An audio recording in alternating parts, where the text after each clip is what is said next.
¿Qué tal, amigos? Ya saben que a mí me dicen Muñe y estoy aquí porque estoy con Paul Hospital. ¿Cómo estás, Paul? ¿Qué tal, Muñe? Encantado. Presidente del Instituto Reyes Heroles, Instituto de Formación Política del PRI. Así es. Si no me equivoco. Así es el instituto que se encarga de formar, de capacitar a todos los militantes del PRI hace 46 años. O sea, ya llevan rato formando políticos, Exacto. ¿no? Yo tengo la primera pregunta que hacerle a un priista, A que ver. es, ¿por qué Pepe Mid? ¿Por qué es el mejor hombre en la boleta? A ver, me parece que el PRI tomó una decisión muy acertada en la Asamblea Nacional, que nos abrimos de puertas y ventanas para que pudieran participar ciudadanos no militantes. Entonces, en una discusión muy buena, la verdad, que se dio en Campeche, que luego se aprobó aquí en el Palacio de los Deportes, decidimos abrir los estatutos para jalar también a ciudadanos. Y en esta búsqueda de candidatos que pudiera postular el PRI, encontramos un hombre que, a ver, tiene 49 años, de los cuales lleva 20 años en el servicio público, con todos los partidos, porque algunos aplauden y otros critican que haya participado con Calderón y con el presidente Peña. A ver, el servicio público, Muñe, bien entendido, es entregar tu vida por los demás, tu tiempo, tu esfuerzo, tu talento, a servirle a los demás. Los otros 29, que es la otra mitad de su vida, se ha dedicado a estudiar.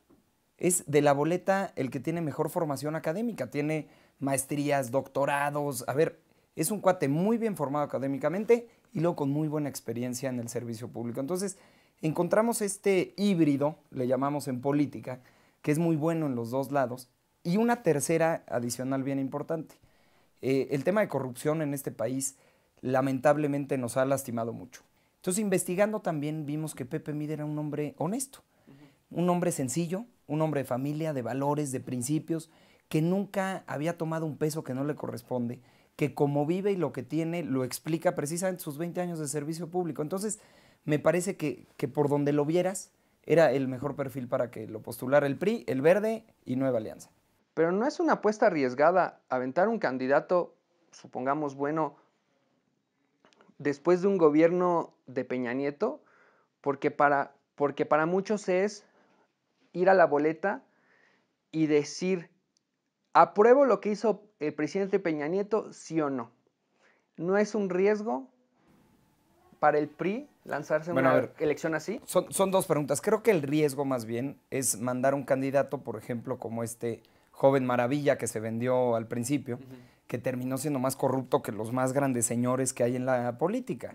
Otro riesgo sería apostarle a este demagógico populista, que su tercera vez, será su tercera derrota, que tiene ideas del pasado, que tiene ideas peligrosas para nuestro país, que quiere cerrar México al mundo, que quiere entregarle la educación a la gente. Entonces, más bien ese me parece el riesgo. Yo creo que lo nuestro fue una apuesta segura, una apuesta por la certidumbre, por la estabilidad, por un buen perfil. Y con lo del presidente Peña Nieto, pues en México no hay reelección. En Estados Unidos hay reelección de un término, de un periodo. Aquí no hay. El presidente Peña se irá el 1 de diciembre con sus aciertos y con sus errores. Pero el 1 de diciembre se va. Y vamos a elegir a alguien por los próximos 6 años. Sí, pero no vamos a votar por el pasado, sino por el futuro. No. Ok, estoy de acuerdo contigo. No hay reelección. No, Peña Nieto no está en la boleta, pero sí hay una continuidad de proyecto. Y yo creo que en algunas cosas. Y yo creo que Pepe Mid nos está vendiendo esa idea, ¿no? Que las reformas estructurales son buenas para el país, que hay que seguir con la reforma educativa, la reforma de telecomunicaciones, energética, ¿no? Es lo que nos está vendiendo. Entonces, ese plan de continuidad no es una reelección, pero sí es seguir con lo establecido estos últimos 6 años. Y tanto que yo puedo apostar que si gana Pepe Mid, Luis Videgaray estará trabajando en el equipo de Pepe Mid. Bueno, eso no lo sé, habría que preguntárselo a él, pero a ver, ¿qué sí puedo decirte? Y creo que ha sido uno de los grandes errores que hemos tenido en nuestro país, en la historia. Querer reinventar las cosas cada 6 años. No reconocer avances, no reconocer aciertos y decir que todo está mal. No podemos tener una visión de blanco o negro, porque entonces cuando tratamos de reinventar las cosas cada 6 años, no vamos a llegar a ningún lado porque un periodo, un sexenio, pues no te da para resolver los grandes problemas del país. Hay que aceptar, por ejemplo, decías tú la reforma educativa. México, a ver, tenía una crisis profunda del sistema educativo. No sé si recuerdas tú un reportaje muy famoso que hizo Loret de Mola, donde entrevistaba a Elba Ester Gordillo, al secretario de Sí, el Educación. documental, ¿no? El documental. No recuerdo el nombre, pero un documental muy interesante sobre el sistema educativo en México. Este documental, imagínate, en la entrevista que le hace en paz descanse el secretario Lujambio, le pregunta, oye, ¿cuántos maestros tienen en el sistema educativo? No supo. La Secretaría de Educación Pública, es decir, quien les paga la nómina a los maestros, les pagaba la nómina, no sabía cuántos maestros había. ¿Por qué? Porque el control de la educación lo tenía el sindicato, lo tenía en particular el Baester y su sindicato. ¿Qué se hizo entonces? Se enfrentó a este gran poder fáctico que era el sindicato, se enfrentó a esta gran lideresa que tenían por años y años, que es el Baester Gordillo, y se hizo una reforma educativa. ¿Para qué? Primero, para cambiar el modelo educativo, es decir, cómo aprenden los niños. Tenemos un país profundamente desigual, Muñe, tú lo sabes. Sí. Hay estados de la República como Nuevo León, Querétaro, Aguascalientes, que crecen como las principales potencias del mundo. Y hay otros estados, sobre todo en el sur-sureste, que decrecen inclusive en su economía. Entonces, ¿cuál es uno de los igualadores sociales por excelencia? La educación. Si no tenemos educación de calidad, los niños nunca van a arrancar con el mismo piso. No va a haber un piso parejo de arranque. Entonces, ¿hay cosas que arreglar en la reforma educativa y que mejorar? Por supuesto. Ninguna reforma, ninguna ley, ninguna política pública es perfecta. Todo es perfectible y todo se va cambiando, pero echar atrás, echar a la basura este enorme avance que se hizo en la reforma educativa, creo que no se vale. Y es lo que está planteando López Obrador y me parece profundamente peligroso. Yo he sido alguien que insiste en que el crédito que se le da a las palabras de López Obrador proviene de los errores que han tenido las administraciones pasadas. Si hoy no hubiera el coraje, el enojo, la molestia, la desigualdad, yo creo que López Obrador sería el viejito que dice locuras. Es el viejito que dice locuras. Ok, el viejito que dice locuras, pero que nadie haría caso. Correcto. El problema es que ahorita estamos enfrentando a una sociedad enojada, molesta, y que molesta puede decidir un cambio probablemente radical. Entonces, no ha sido un error descuidar la desigualdad y hoy se está pagando ese error con el riesgo de que esas reformas que tal vez pudieran hacerle bien al país se puedan acabar. Mira, el caso de Venezuela, por ejemplo. Venezuela en los 90, que no es hace mucho, seguramente tú eres de los 80s. No, ¿qué pasó? ¿De los 90s? Sí, 90. Ah, bueno, de los 90s. Casi. Yo soy de los 80s. Estábamos muy niños cuando pasó eso. Pero Venezuela tenía un índice de desarrollo importante, un crecimiento económico importante, una sociedad pujante, inversión extranjera directa, en fin. Y había una crisis política también. La gente en Venezuela estaba enojada con los partidos de siempre. Y entonces escucharon palabras mágicas de alguien que iba a arreglar las cosas, que con una varita mágica iba a terminar con la corrupción. Y votaron por Hugo Chávez. Y ahí están los resultados. Bueno, después vino Maduro y la cosa sigue peor. Hoy Venezuela vive una crisis tremenda.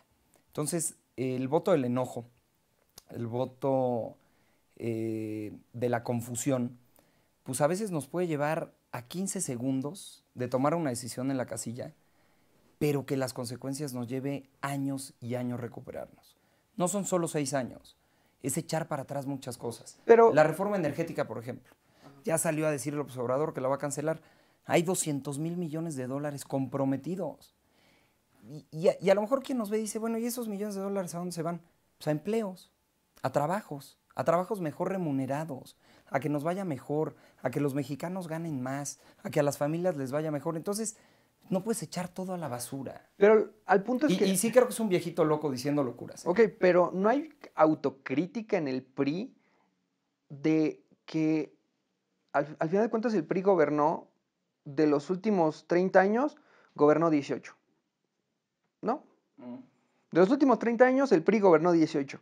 Y en esos 30 años creció la desigualdad. Había pobres en México, había muchos pobres, sí, era muy diferente el país, no había avances tecnológicos y no había libre mercado. Pero hoy hay libre mercado, pero la desigualdad es más abierta que nunca, ¿no? Los pobres son muy pobres y los ricos son muy ricos. Hay cada vez más pobres por ejemplo, los jóvenes antes podían aspirar a que con un empleo base conseguir una casa, tener un auto, poder mantener a su familia. Hoy en día los jóvenes tienen que recurrir a, a vivir a veces con su familia hasta los 30 años, a no tener hijos porque es un gasto incosteable. Entonces yo quiero llegar a un punto donde hay una autocrítica del PRI de decir, ¿saben qué? Hicimos algo mal en la cuestión social. A lo mejor en la cuestión económica el país está creciendo en el macro, pero en la cuestión social probablemente hay un abandono, el cual le está dando crédito a que López Obrador tenga tantas personas que lo estén siguiendo. ¿Hay autocrítica del PRI en ese aspecto? A ver, por supuesto que falta muchísimo por hacer, pero también se ha hecho mucho. A ver, nada más hay que recordar la historia de nuestro país, de dónde venimos, cuál era el índice de desarrollo humano en nuestro país hace 100 años. Pero también no podemos evaluar a los candidatos que tenemos hoy con lo que ha sucedido en los últimos 80 años. ¿Qué sí te puedo decir? Y hay un reconocimiento profundo de Pepe Mid. Esta desigualdad no solamente entre el norte y el sur, sino que hoy también vivimos una desigualdad entre hombres y mujeres, por ejemplo. Y él ha puesto sobre la mesa como eje central de su propuesta las mujeres mexicanas. No podemos entender en el siglo XXI que una mujer que hace el mismo trabajo que un hombre gane hasta 70% menos por el mismo trabajo. Entonces, hay que cerrar estas grandes brechas que hay en México entre el norte, muy desarrollado, y el sur, que no termina de avanzar, que no termina de crecer. Pero no podemos hacer crecer a estos estados cerrándolos. Los estados que más han crecido en México casualmente son los estados más abiertos al mundo, quienes exportan, quienes importan, en donde llega inversión extranjera, donde llega el turismo. Entonces, cerrar la brecha entre norte y sur, cerrar la brecha entre hombres y mujeres en cuanto al salario. Ok, hay una pregunta que le hice a Antonio Atolini en la entrevista pasada, que era, ¿qué certeza le das a las personas que hoy tienen sus propiedades, sus cosas, su dinero, su empleo, de que las cosas no van a cambiar? Bueno, a ti te hago la pregunta a la inversa. ¿Qué certeza le puedes dar a las personas que no encuentran trabajo, que pierden a sus familiares por la violencia, que el dinero no les alcanza, que sube la gasolina? ¿Qué certeza les pueden dar a esas personas de que las cosas van a cambiar para mejorar? Fíjate qué interesante el contraste que haces. Conozco muy bien a Antonio, nos ha tocado como en 45 mesas debatir, Sí. pero precisamente es el miedo que se tiene de que llegue este cuate, de que llegue este autoritario populista y que al rato expropie empresas, como lo dijo Paco Ignacio Taibo, que está ahí muy cerca en su equipo de trabajo, y me preocupa profundamente. ¿Qué te puedo decir yo? Que el 1 de julio vamos a votar por un ser humano. Hablamos mucho del PRI, hablamos mucho del gobierno, hablamos mucho de quién rodea a quién, pero al final del día va a llegar uno, un presidente de la República, un hombre, digo porque ya no hay mujeres en la boleta, un hombre de carne y hueso, un hombre, Muñe, que como tú, como yo y como quien nos ve, tomamos decisiones todos los días. Tú todos los días tomas decisiones, yo también. ¿Cómo tomas decisiones todos los días? Basado en tu conocimiento, en tus experiencias pasadas y en tus valores y principios. Entonces, cuando tú pones en la mesa, de veras, la neta, conocimiento, experiencia, valores, principios, se los lleva de calle Pepe Mid, hombre. O sea, ¿por qué vamos a apostar por un inexperto para el trabajo más importante que hay en este país? Para un hombre que va a tomar decisiones no para él, para todos nosotros. Una decisión mal tomada puede afectar millones de personas, puede afectar nuestro futuro. Una decisión bien tomada nos puede llevar a mejores estadios. Entonces, no es cualquier cosa esta elección. No podemos por enojo tirar todo a la basura. Sí, pero la educación que tiene Pepe Mid, no le da certeza a las personas. ¿Cuál es la certeza? Mira, vamos a poner un contraste. De que mejoren. Vamos a poner un contraste que salió en el tercer debate, que seguramente lo vieron quienes ven este programa. Que prácticamente Pepe Mid le estaba dando clases de economía al final del debate a todos. Pero hizo 2, 3 contrastes muy interesantes. Por ejemplo, en materia de combate a la pobreza, Pepe Mid fue durante año y medio más o menos secretario de Desarrollo Social. En ese paso, en ese lapso de tiempo, logró sacar de la condición de la pobreza a más de 2 millones de mexicanos. Mientras López Obrador fue jefe de gobierno del Distrito Federal, sumó, es decir, no solamente no combatió la pobreza, sino que sumó a las filas de la pobreza más de 370,000 capitalinos. Y ahora está reprobado en combate a la pobreza y en combate a la corrupción. ¿Y por qué te digo lo de combate a la corrupción? Porque a veces se nos olvida este hombre que se llena de palabras contra la corrupción, contra los corruptos, que nos dice que con su ejemplo, a partir del 2 de diciembre se va a acabar la corrupción en este país. A ver, el ejemplo no basta, el voluntarismo tampoco. Tú acuérdate su secretario particular. ¿Qué es un secretario particular? El que te acompaña todo el día, el que te carga el portafolio y anda todo el día de arriba para abajo contigo. Se encontraron a su secretario particular cuando el señor era jefe de gobierno, llenando maletas con millones de pesos. ¿Te acuerdas? El señor de las ligas. Sí, todos podemos recordar. Que no me venga a mí a contar este señor que con el ejemplo va a arreglar todo. ¿Voluntad se necesita? Por supuesto. Pero yo creo que nadie aquí está discutiendo si tenemos o no voluntad de combatir la corrupción. El qué es muy claro y estamos todos de acuerdo. El qué es combatir la corrupción. El cómo, que es en donde López Obrador nunca nos contesta nada. Cuando le preguntamos cómo va a hacer las cosas, nunca tiene una respuesta. De este lado sí la tenemos. ¿Qué propone Pepe Mit? Una fiscalía autónoma. Que nadie le mande al fiscal a quién investigar, cómo investigar o a quién o cómo sancionar. Y segundo, un ministerio público autónomo. Hoy, o sea, hay que, y él lo dice así, ¿no? Hay que cortarle el cordón umbilical al Ministerio Público del Ejecutivo. Ahora, yo estoy de acuerdo en esto de la corrupción. Creo que un fiscal autónomo sirve mucho. Y ministerios públicos autónomos. Pero ¿existe alguien intocable? Digamos, llega Pepe Mit, el 1 de diciembre le dan la banda. Porque también ¿Y existe ahí alguien intocable? No, propuso también ser el primer presidente de la República sin fuero en este país. Okay. Que lo puedan investigar a él y, ojo, si él no tiene fuero, tampoco los de abajo.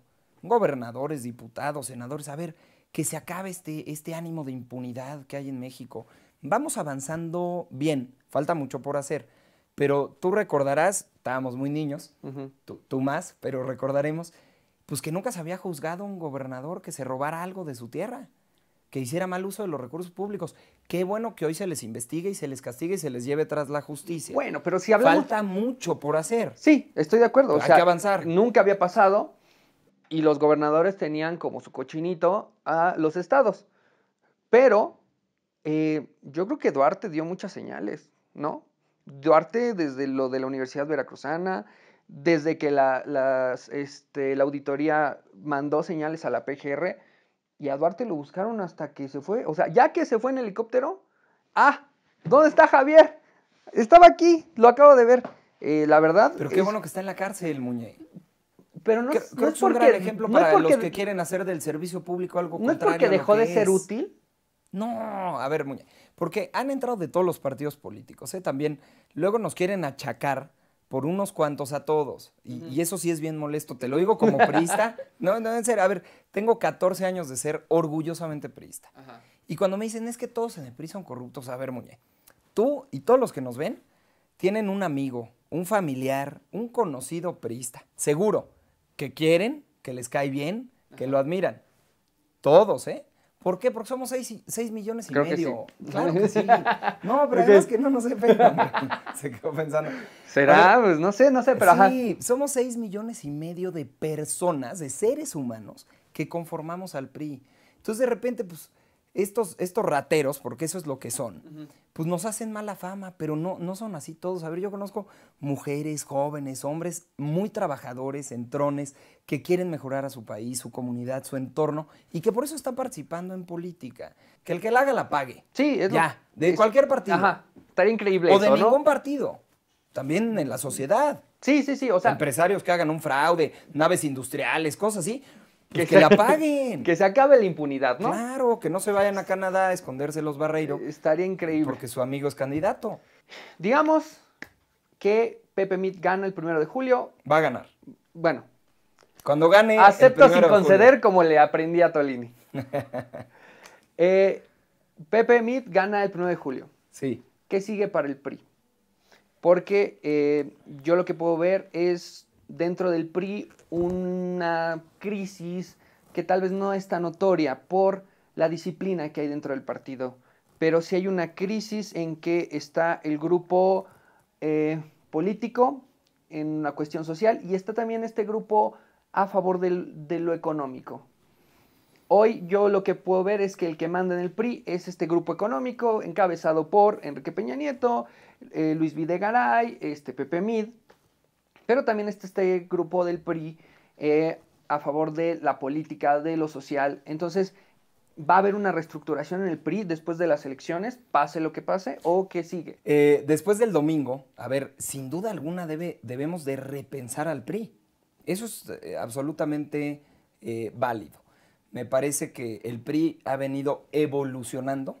Acuérdate que tenemos muchos años de historia desde que nació este partido de la diversidad, de terminar con la sangre y fuego que llevaba al poder antes, institucionalizarlo. La revolución. Calmar, exactamente, calmar a la sociedad y darle una vía institucional de llegada al poder.